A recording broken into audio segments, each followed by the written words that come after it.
नमस्कार मेरे प्यारे साथियों, कैसे हैं आप। स्वागत है आपका मेरे YouTube चैनल पर। दोस्तों, आपने बहुत सारी YouTube वीडियो देख ली होंगी और न्यूज़पेपर भी जो लोग पढ़ते हैं डेली बेसिस पे, उन्होंने पढ़ भी लिया होगा। ऐसा कोई न्यूज़पेपर नहीं है मध्य प्रदेश में जिसमें ये नहीं छपा हो कि मध्य प्रदेश में 5 साल बाद वैकेंसी आने वाली है और वो भी 500 प्लस।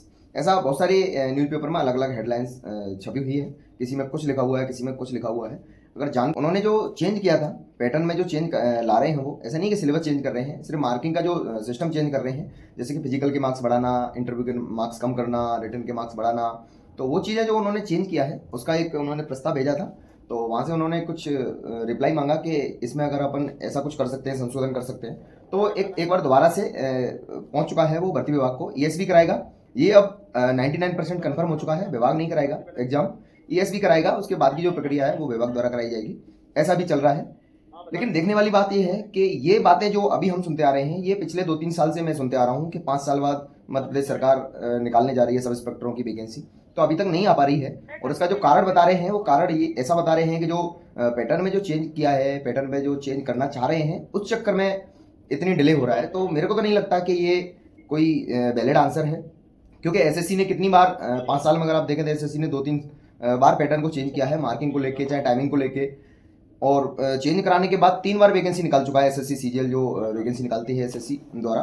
तो उनको तो कोई दिक्कत नहीं आई, उन्होंने हाल चेंज किया और हाल नोटिफिकेशन दे दिया। जो भर्ती प्रक्रिया है जैसी थी वैसे ही चलती जा रही है, बाकायदा चेंजेस के साथ। ठीक है ना। तो मेरे को नहीं लगता कि ये कोई कारण है कि वैकेंसी नहीं आ रही है क्योंकि चेंजेस आ रहे हैं।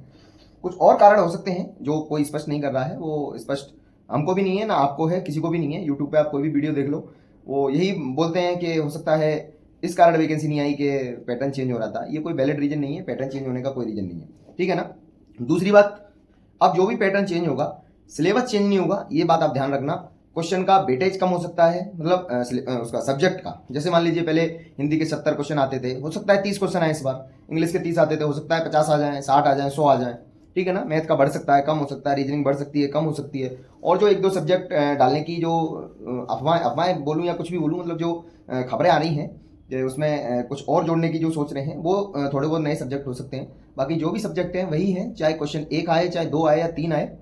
अगर मान लीजिए हिंदी आती थी, हिंदी को हटा भी दिया जाए तो अपने को कोई फर्क नहीं पड़ने वाला है। अपनी जो तैयारी पुराने पैटर्न के हिसाब से जो भी लोग तैयारी कर रहे हैं वो करते रहें। और जो लोग नई तैयारी करने की सोच रहे हैं, अभी अभी उनके मन में प्लानिंग आई है कि अपन को मध्य प्रदेश सब इंस्पेक्टर में अप्लाई करना है और वहाँ हमको सब इंस्पेक्टर बनना है, तो वो लोग भी जो पुराना पैटर्न है उसी के हिसाब से पढ़ना चालू कर दें। कोई नई चीज़ पढ़ने की अभी जरूरत नहीं है, क्योंकि नया जब नोटिफिकेशन आएगा हमको समझ में आएगा कि सिलेबस में ये चेंज हुआ है और ये नया सब्जेक्ट ऐड हुआ है। तो उसकी तैयारी हम उस समय कर सकते हैं। बाकी हो सकता है पेपर बहुत जल्दी हो, क्योंकि आजकल आपने देखा ही होगा, कोई भी गवर्नमेंट एग्जाम जो भी हो रहा है, जो भी गवर्नमेंट वैकेंसी रिलीज हो रही है, रिलीज होने के 5-7 महीने के अंदर वैकेंसी वो फिल आउट हो जाती है, पूरी कंप्लीट हो जाती है प्रक्रिया।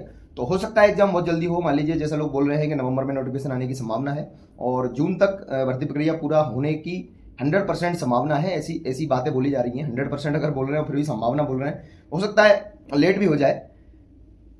देखो, एक सिक्के के दो पहलू हैं, दोनों ही चीज़ों को अपने को लेके चलना है। अगर मान लीजिए हमने सोचा कि एग्जाम लेट होगा और एग्जाम अगर जल्दी हो गया तो फिर अपन क्या करेंगे, तो अपने को दोनों चीज़ साथ में लेके चलनी है। अभी से अगर अपन प्रिपरेशन करेंगे तो मैथ, रीजनिंग, हिंदी, इंग्लिश, ये अगर हमारी कंप्लीट है, जो भी नया सब्जेक्ट ऐड होगा उस समय हम उस चीज़ की तैयारी आसानी से कर सकते हैं और उसका रिवीजन भी कर सकते हैं। और साथ ही साथ हमने जो अभी जो पढ़ रखा है, जो या अभी हम पढ़ेंगे जब तक नोटिफिकेशन नहीं आ रहा है, इस चीज़ का भी हम रिवीजन अच्छे तरीके से उस समय कर सकते हैं। तो अपने को करना कुछ नहीं है, जो अपन पढ़ते आ रहे हैं वही अपने को पढ़ना है। अगर आप एसएससी, मान लीजिए एसएससी की तैयारी कर रहे हो, तो कोई दिक्कत वाली बात नहीं है। मैथ, रीजनिंग, इंग्लिश आपका स्ट्रॉन्ग होना ही होना है।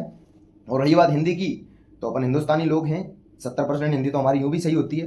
बाकी हमें 30% पे फोकस करना है, 30% हमें पढ़ाई करनी है। ठीक है ना। तो जो सब्जेक्ट थे उनको पढ़ते रहना है। जो भी नंबर ऑफ क्वेश्चन के हिसाब से जो वेटेज रहेगा या कितने मार्क्स का क्या क्वेश्चन रहेगा, वो नोटिफिकेशन एक बार आ जाए उसके बाद ही क्लियर कर सकते हैं। और अभी तो भर्ती का भी कोई क्लियर नहीं है कि नवंबर में आई जाएगी। लेकिन अगर कोई बोल रहा है, सामने से कहीं से न्यूज़ आ रही है, कुछ लोग ऐसा भी बोल रहे हैं कि ट्रस्टेड है, हो सकता है ट्रस्टेड हो, हमें तो नहीं पता। ठीक है ना। और 90% यूट्यूबर्स को पता भी नहीं है। वो सिर्फ न्यूज़पेपर के हिसाब से उन्होंने वीडियो बनाई है। न्यूज़पेपर में जो भी खबरें छपी हैं वो भी 100% ट्रस्टेड नहीं है। 100% उनको भी आप ट्रस्ट मत करना। लेकिन फिर भी अगर वो बोल रहे हैं तो कुछ ना कुछ हमारे भले के लिए बोल रहे हैं, कुछ हमारा घाटा नहीं है इसमें। अपने को पढ़ाई और दूसरे किसी वैकेंसी के लिए भी कर रहे हैं तो इसके लिए भी कर लेंगे। एक टारगेट लेके मत चलो कि नहीं हमें एमपीएसआई ही देना है और कुछ हम देंगे नहीं। तो सिर्फ आप पढ़ाई करिए, जो सब्जेक्ट हैं, जैसे आप एसएससी की तैयारी कर रहे हो, मैथ, रीजनिंग, इंग्लिश की आप तैयारी कर ही रहे हो, साथ में जीएस की भी कर रहे हो। अगर आप एसएससी के अलावा अगर दूसरी कोई जॉब पाना चाहते हो, हिंदी 70% वैकेंसी के लिए ज़रूरी होती है, तो आप उसकी तैयारी करो, हिंदी की भी करो, ठीक है ना।